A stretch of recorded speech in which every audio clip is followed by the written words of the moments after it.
Baik bapak-bapak, ibu-ibu, calon jamaah haji dimanapun Anda berada dan juga yang ada di studio, alhamdulillah semuanya masih sehat walafiat. Kali ini saya akan menerangkan tentang apa sih ibadah yang kita lakukan di Ka'bah yang paling utama. Siapa yang tahu ibadah yang paling utama yang kita lakukan di Ka'bah adalah? Betul, tawaf, ya. Apa sih tawaf itu? Mengelilingi Ka'bah berlawanan arah dengan jarum jam. Jadi kalau jarum jam itu ke kanan ya, lah Ka'bah ke kiri, berlawanan arah dengan arah jarum jam, berputar mengelilingi Ka'bah. Kemudian dilakukan sebanyak 7 putaran. Dilakukan sebanyak 7 putaran. Cukup. Walaupun demen banget nih tawaf, gak boleh ditambah jadi 8, jadi 9. Pokoknya 7 aja. 7 terus sholat sunat tawaf. Habis itu pengen mulai lagi boleh, tapi 7 lagi. Kemudian sholat sunat tawaf. Begitu caranya. Bukan disambung 7, 14, 21 ya. Nah, kemudian dimulai dari sudut Hajar Aswad. Mulainya dari sudut Hajar Aswad. Gak bisa sembarangan. Begitu lihat Ka'bah langsung mau mulai tawaf, gak bisa. Cari dulu di mana nih sudut Hajar Aswadnya. Dilanjutkan sholat 2 rakaat di belakang makom Ibrahim. Nah, inilah yang dinamakan tawaf. Tawaf apapun pada dasarnya ini yang kita lakukan. Tawaf ifadah misalnya, ya ini tawaf seperti ini. Tawaf wada, ya ini. Tawaf sunnah, tawaf umroh, sama semuanya. Hanya beda momen, beda nama. Nanti akan kita terangkan pada sesi manasik tentang tata cara ibadahnya. Nah, ini yang namanya tawaf. Kemudian Bapak Ibu sekalian, tawaf apa yang bisa kita maknai di sini? Memahami hakikat ketaatan dan kesetiaan kepada Allah. Jadi ketika kita sedang tawaf, kita di situ sedang belajar memahami apa yang kita pahami, hakikat ketaatan dan kesetiaan. Karena kita harus muter selama 7 putaran. Mau capek, mau lelah, ya pokoknya 7 putaran. Mau nggak kuat ya tetap 7 putaran. Mau nggak bisa jalan tetap 7 putaran. Nggak bisa jalan pakai roda. Kalau zaman dulu pakai tandu. Kalau zaman dulu lagi malah tawaf naik onta. Ketika masih tanah ini yang di sekeliling Ka'bah itu. Terus dilakukan. Kalau nggak 7 nggak mau berhenti. Nah, itu kan simbol ketaatan, kesetiaan pada perintah Allah yang sudah diberikan kepada kita. Lalu apa maknanya ketika kita sudah pulang dari tanah air, dari tanah suci nanti di tanah air pun di dalam melaksanakan semua ibadah-ibadah juga kita harus selalu setia di dalam ketaatan kepada Allah. Contoh misalkan sholat, mau kita capek, mau kita lelah, mau punya sholat ya, sholat. Mau kita ada halangan tetap sholat. Bahkan orang sakit juga harus sholat. Yang gak sholat adalah kalau sudah gak bisa sholat, disolatin. Nah, dia mati. Selama masih ada napasnya, masih harus tetap sholat. Nah, ini ada lagi contoh apa? Ya banyak kalau kita jabarkan. Pokoknya segala jenis perintah-perintah Allah, ibadah-ibadah yang kita lakukan di muka bumi ini perlu kesetiaan. Perlu loyalitas. Nah, loyalitas di dalam ketaatan inilah yang kita bangun pada saat kita tawaf. Kemudian memahami hakikat ubudiyah. Apa ubudiyah itu? Peribadatan. Apa hakikat ibadah? Lakukan yang diperintahkan oleh Allah. Jangan dianalisa lagi. Kalau Allah sudah perintahkan, kerjakan, jangan dianalisa. Perintahnya baik nggak ya? Nanti jadinya seperti iblis. Kenapa iblis diturunkan dari surga? Awalnya kenapa? Karena menganalisa perintah Allah. Apa perintahnya? Sujud kepada Adam. Dianalisa. Loh, Adam kan dari tanah. Aku kan dari api. Masa sih sujud dari api, sujud pada ciptaan yang dari tanah? Gak masuk akal. Perintah Allah dianalisa. Akhirnya timbul sombong. Setelah sombong, akhirnya berani tidak taat kepada Allah. Karena nggak taat, karena udah hasilnya dikuasai sombong, berani disiksa oleh Allah daripada diampuni, mendingan disiksa. Itu kan payah. kalau sudah seperti itu. Nah, maka hakikat ubudiyah adalah laksanakan perintah Allah, jangan dianalisa lagi. Pasti baiknya, pasti maslahatnya buat kita semuanya. Sama dengan kita sedang tawaf. Ngapain sih muter-muterin Ka'bah kayak anak kecil main-main, ya? Muter 7 kali. Nanti pas Hajar ngangkat tangan, muter lagi kayak mainan. Terus sholatnya juga ngadepnya ke Ka'bah. Ini kan batu. Nah, kita simple, ya jawaban kita. Karena Allah perintahkan begini, ya sudah. Kita laksanakan saja. Pasti di situ akan banyak maslahatnya. Nah, itulah maka ketika nanti kita pulang dari haji pun diharapkan dalam kehidupan sehari-hari, dalam menyikapi perintah-perintah Allah, semakin mudah melaksanakan tanpa dianalisa lagi. Kita belajarnya waktu tawaf.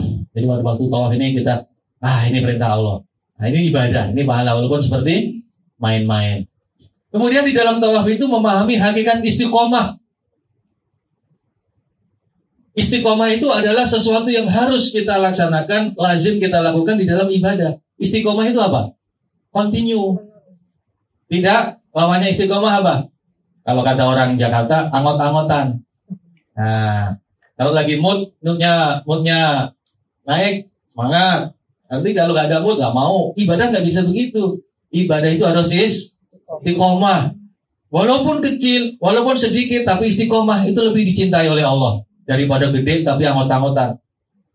Sekali sedekah langsung 100 juta, tapi segitu 10 tahun nggak pernah sedekah lagi. Nah, angot-angotan. Sedikit tiap hari sedekah walaupun kecil, ini contoh aja ya. Itu disenangi oleh Allah. Sholat duha misalkan, walaupun cuma 2 rakaat tapi istiqomah, lebih dicintai oleh Allah daripada angot-angotan kadang sholat kadang enggak. Nah, maka di dalam kita melaksanakan tawaf, kita muter 7 kali itu kan latihan istiqomah. Keistiqomahan yang harus kita lakukan. Walaupun kita mungkin pengen istirahat, nih contohnya ibu-ibu misalkan sedang tawaf batal wudhu, kan harus wudhu lagi. Ada nggak ibu-ibu kira-kira pada saat tawaf sudah dapat 6, kemudian batal, setelah keluar ambil air wudhu terus mikir, tinggal 1 ini nggak usah lah. Udah 6 kan udah 6, tinggal 1 aja. Masa sih Allah nggak mau terima? Nggak akan ada yang seperti itu. Harus lanjutkan walaupun 1. Nah, ini bentuk keistiqomahan. Dalam segala hal, dalam hidup kita, walaupun urusan dunia, kalau kita istiqomah, insya Allah akan ketemu hasilnya. Kalimat lain yang sering terdengar di telinga kita, manjada wajada. Itu adalah bentuk keistiqomahan. Istiqomah terus di situ, nanti ketemu hasilnya. Dan itu sudah dicontohkan oleh Siti Hajar. Istiqomah kan, sopan marwah. Walaupun hasilnya nggak di situ, Allah kirimkan dari tempat yang lain berkat keistiqomahan. Nah, alhamdulillah, insya Allah yang istiqomah di arena mereka nanti juga akan ketemu hasilnya. Amin. Yang terakhir nggak usah dimasukin ya, iklan banget ya. Yang istiqomah insya Allah pasti ada hasilnya. Oke. Nah, Bapak Ibu sekalian, bagaimana sekarang tata cara tawaf? Sekalian kita bahas di sini. Karena tadi kita sudah bahas tentang tawaf, ya, tentang filosofinya. Terus tata caranya juga akan kita bahas di sini. Tadi sudah sama-sama kita ketahui bagian-bagian dari Ka'bah ini sudah jelas sekali. Dan kita tadi sudah belajar pada sebelum ini bahwa tawaf itu harus dimulai dari mana?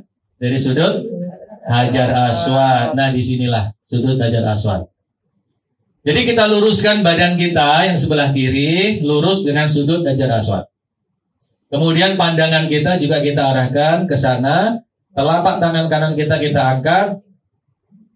Di sini kita membaca takbir. Seperti ini ya, tapi ngadap ke sana. Allahu Akbar atau Bismillahi Allahu Akbar. Cukup ya? Bismillahi Allahu Akbar atau Allahu Akbar gitu. Gak usah pakai teriakan takbir, gak usah. Nah, tangan diturunkan langsung begini boleh, atau dikecup dulu juga boleh. Bismillahi Allahu Akbar. Nah, boleh. Atau langsung diturunkan juga boleh. Semua ada dasarnya. Setelah itu mulai berjalan mengelilingi Ka'bah.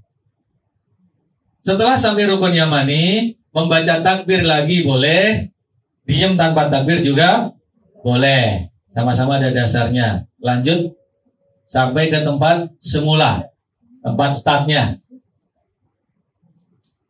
Dan ini dilakukan sebanyak 7 kali. Setiap kali melintasi Hajar Aswad selalu mengangkat tangan sambil membaca takbir. Allahu Akbar atau Bismillahirrahmanirrahim, Allahu Akbar. Begitu. Setelah 7 putaran, kemudian ambil posisi di belakang makom Ibrahim untuk melaksanakan sholat sunat tawaf.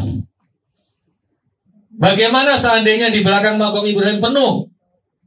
Silahkan ambil tempat yang lain boleh. Yang penting masih berada di dalam Masjidil Haram. Nah ini tawaf. Jadi 7 putaran ditambah 2 rakaat. Lalu apa doa yang kita baca? Doanya tidak ada doa khusus yang wajib, yang harus dibaca pada saat tawaf. Sehingga Bapak Ibu jamaah haji boleh membaca doa apa saja, zikir apa saja sepanjang tawaf 7 putaran. Contoh, boleh membaca doa-doa yang ada di buku doa yang dari Travel.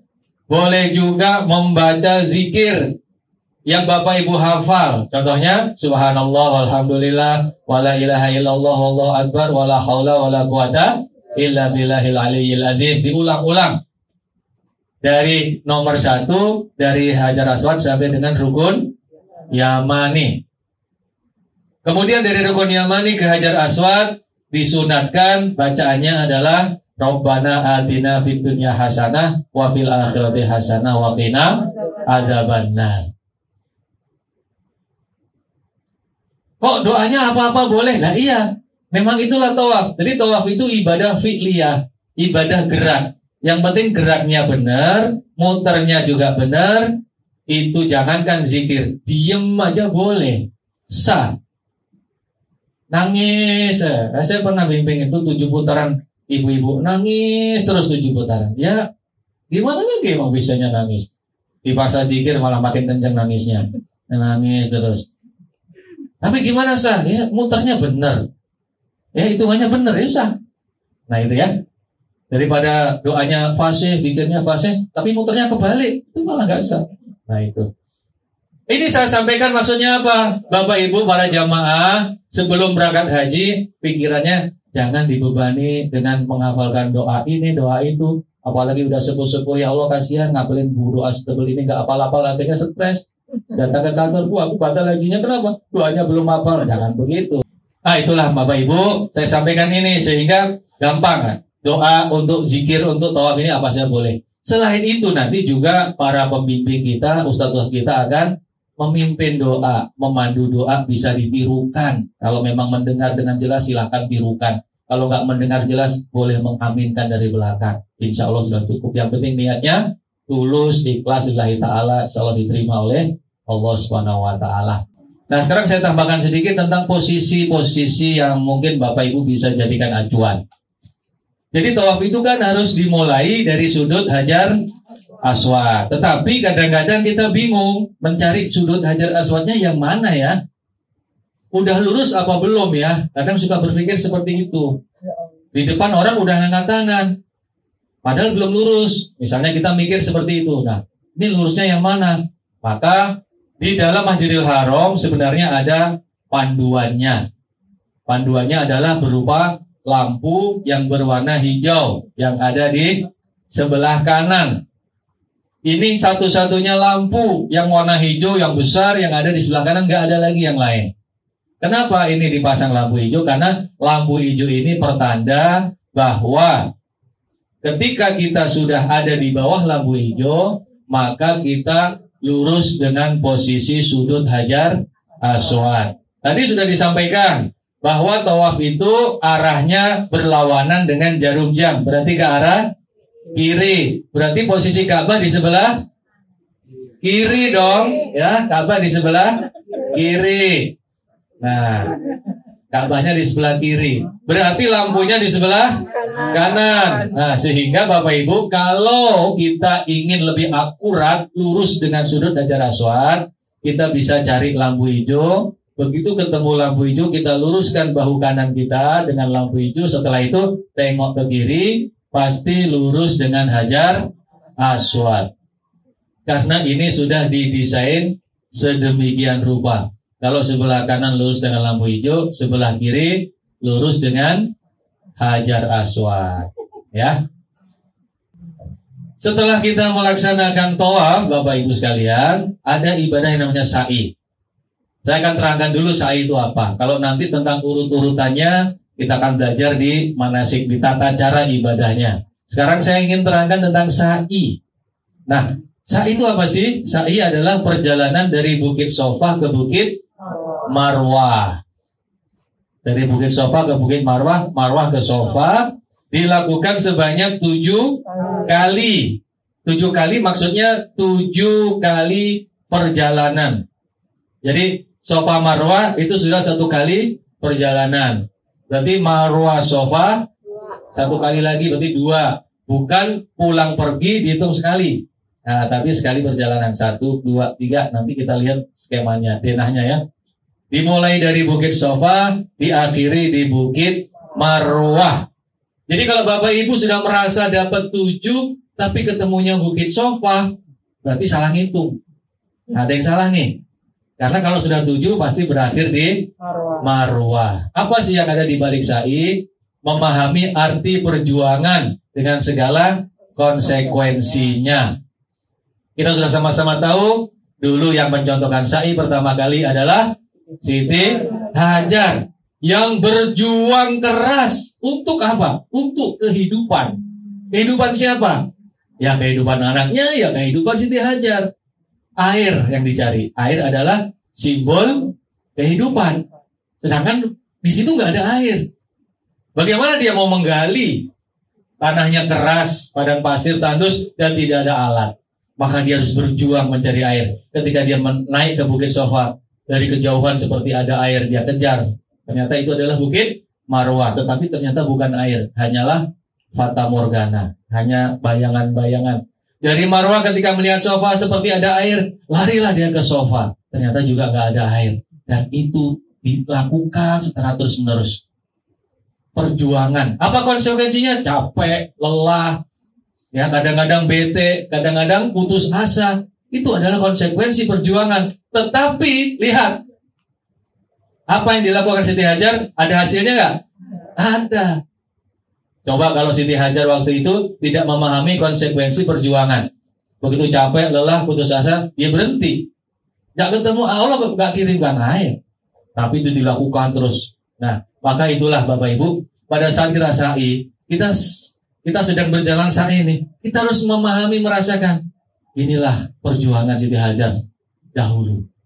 Sekarang enak, lantainya marmer, ada AC dipasangin. Dulu Siti Hajar padang pasir, batu-batu, tapi terus dilakukan. Nah, inilah hidup.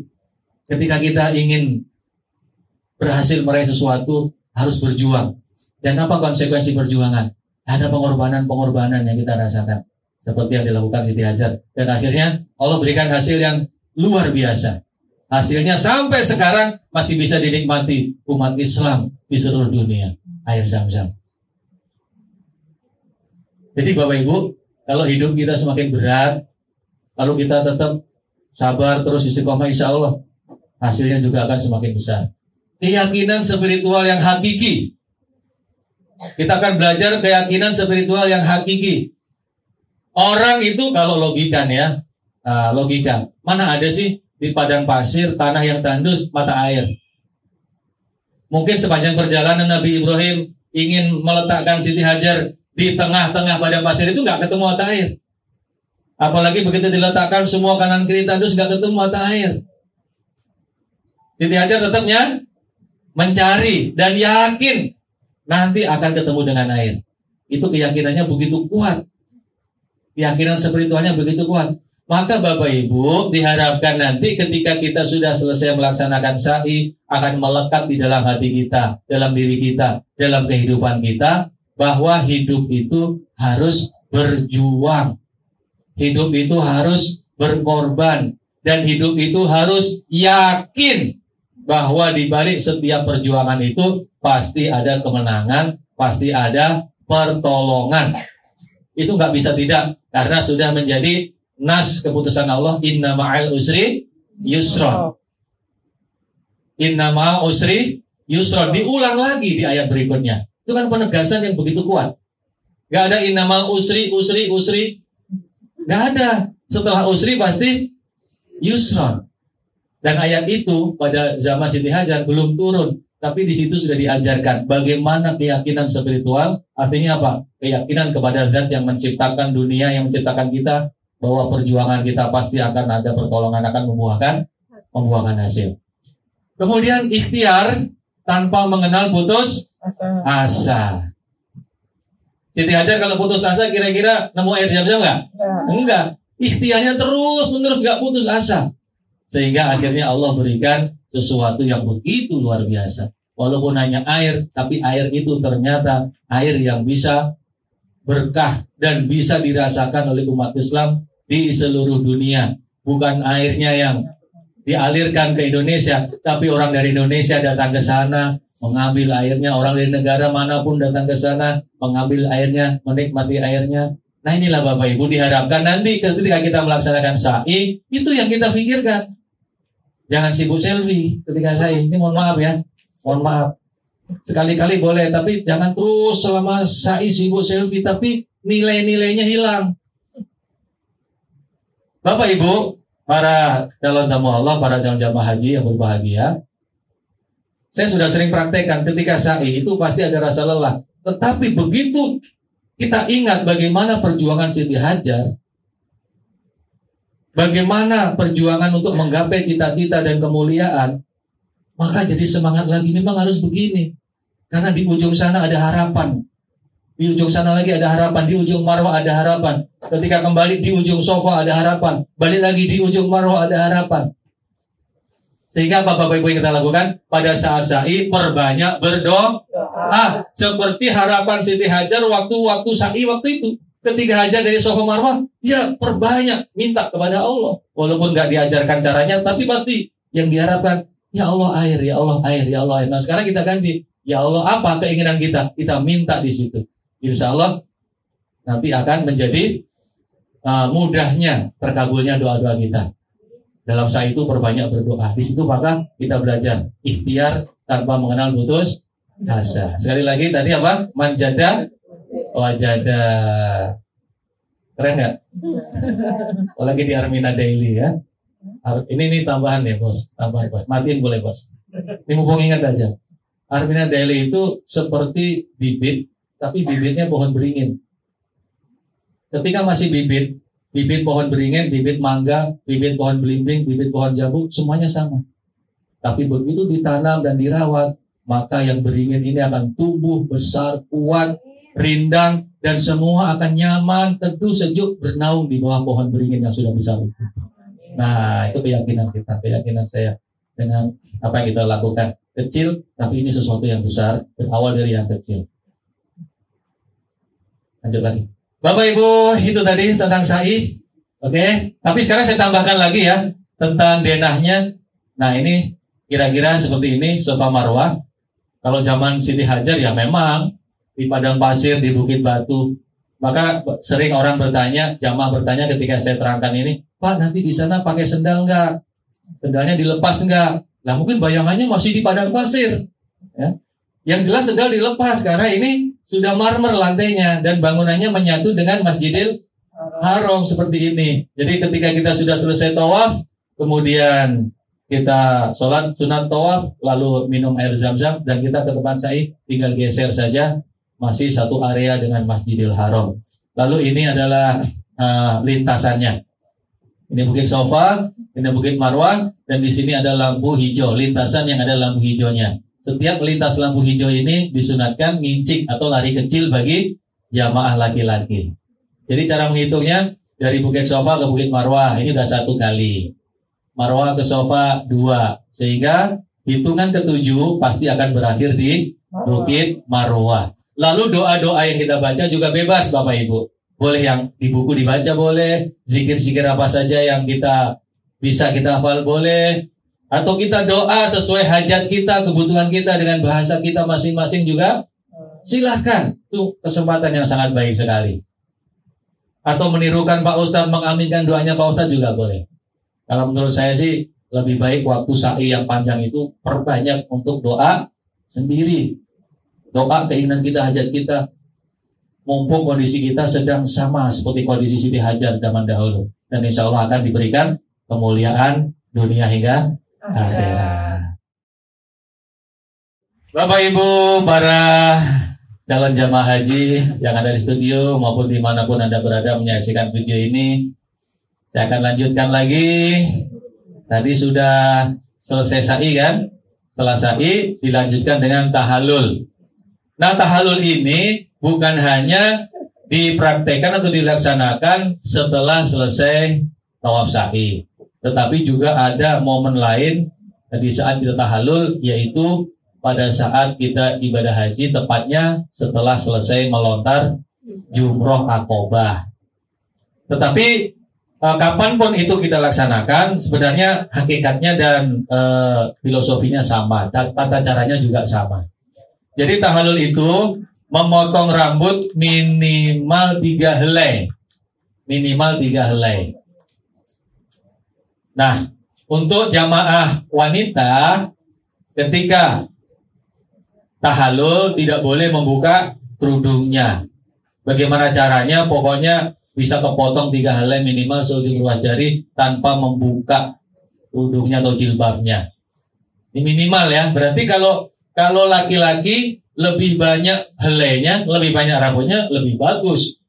Karena di hadis diterangkan setiap 1 helai rambut tahallul yang dicukur mendapatkan 1 kebaikan dan dihapus 1 kejelekan. Makanya disunatkan botak, gundul laki-laki. Nah, ini mencukur gundul lebih utama. Bapak Ibu, para tamu Allah, mungkin untuk laki-laki nih ya. Ketika udah pernah umroh mungkin lebih dari sekali 2 kali. Setelah itu tahallulnya hanya digunting, oke lah ya. Tapi kalau saran saya pada saat haji, nah ini haji yang belum tentu momennya bisa kita nikmati setiap tahun. Kalau bisa saran saya waktu tahallul bapak-bapaknya digundul, dibotakin, karena lebih utama. Nabi mendoakan orang-orang yang tahallul gundul itu 3 kali. Beliau mengatakan, Allahumma gfir lil muhallikin. Ya Allah, ampunilah orang-orang yang botak. Maksudnya yang tahallulnya botak gitu ya. Ampuni ya Allah. Terus ada sahabat mengatakan, walil muqassirin. Kalau kata orang Jakarta, walil muqassirin dong ya Nabi. Nabi mendoakan lagi, Allahumma gfir lil muhallikin. Sampai 3 kali baru walil muqassirin. Untuk orang yang cuma cukur pendek. Jadi yang gundul didoakan 3 kali, yang cukur pendek didoakan 1 kali. Lebih afdol yang botak. Jangan takut jelek ya. Emang udah ganteng sebelumnya. Kok takut jelek. Nah, ini para ibu-ibu juga harus mendukung. Kadang saya pernah dapat laporan nih dari bapak-bapak. Pak Ustadz, saya pengen botak, sama istri saya nggak boleh. Katanya tambah jelek, ntar istri saya jadi nggak nafsu. Ini urusan ibadah. Ya, ibu-ibu ya, nih yang suaminya pergi haji, didukung. Kalau suaminya ingin botak itu lebih afdol, lebih utama. Kapan lagi dalam momen haji? Alhamdulillah tahun lalu ada tuh yang rambutnya gondrong udah dipelihara selama 10 tahun ya, Weh. 10 tahun dipelihara rambutnya sampai gondrong ini, nggak mau dipotong. Alhamdulillah waktu di Mina tahallul haji ikhlas dibotakin, istrinya sendiri yang botakin. Nah, luar biasa. Itu ada videonya, nanti silakan lihat di channel yang lain ya. Nah, artinya apa? Tahallul ini yang lebih utama, yang dicintai adalah yang gundul. Yang dicintai yang gundul, bukan gondrong. Nah, pertanda larangan ihram telah gugur. Jadi tahallul ini merupakan pertanda selesainya ihram kita, baik ihram umroh maupun ihram haji. Nah, ini yang kalian sering terjebak dengan pemahaman yang salah kaprah. Ketika ditanya, Bu, Pak, apa sih arti tahallul? Cukur. Nah, apa arti tahallul? Cukur gundul. Nah, salah ya. Tahallul itu artinya apa? Menghalalkan. Menghalalkan apa? Menghalalkan yang tadi dilarang pada saat berihram. Jadi halal. Jadi gugur. Nah, cara menghalalkannya ditandai dengan menggunting rambut atau mencukur gundul. Apa filosofi yang tersimpan di dalam tahallul ini? Adalah simbol pembersihan diri dari segala kotoran jiwa. Dan kita ini datang ke sana bawa dosa yang banyak.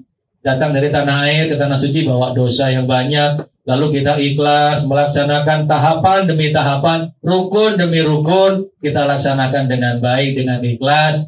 Maka sebagai puncaknya adalah kita gundul kepala kita cukur sebagai simbol bahwa segala kotoran-kotoran yang ada di jiwa kita, aib-aib, dosa-dosa maksiat, bersih semuanya. Kemudian lambang kemerdekaan dan kesuksesan dalam menjalankan tugas dan kewajiban. Apalagi haji ini ya. Kalau tawaf nggak begitu, kalau umrah mungkin nggak begitu terasa.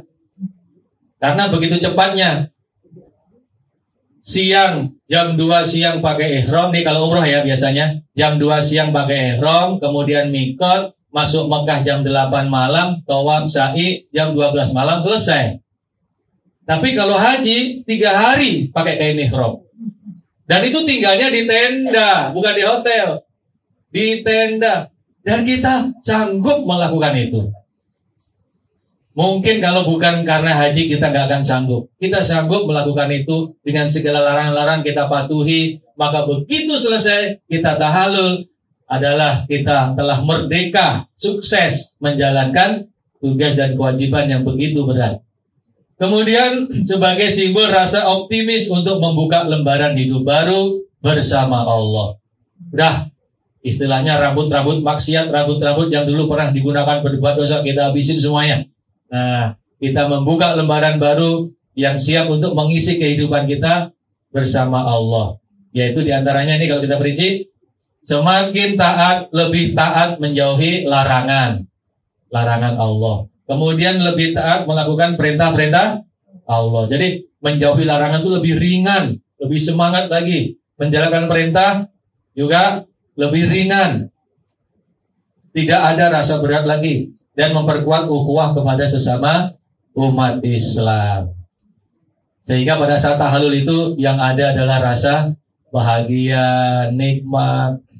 Jangankan haji Bapak Ibu, tahallul umrah aja orang udah bahagia banget. Alhamdulillah. Setelah itu tahallul kan biasa saling pelukan ya. Itu sampai meneteskan air mata. Alhamdulillah selesai umrah kita. Apalagi haji nanti. Nah, itulah makanya Bapak Ibu sekalian, sekali lagi saya sarankan untuk laki-laki, silakan nanti tahallulnya kalau bisa untuk haji ini digundul, dibotakin. Gak apa-apa, ntar juga nubuh lagi insya Allah. Ibu-ibu dukung suaminya yang pengen tahallul botak ya. Sampai ketemu nanti di Mina dan kita tahallul bersama-sama. Amin.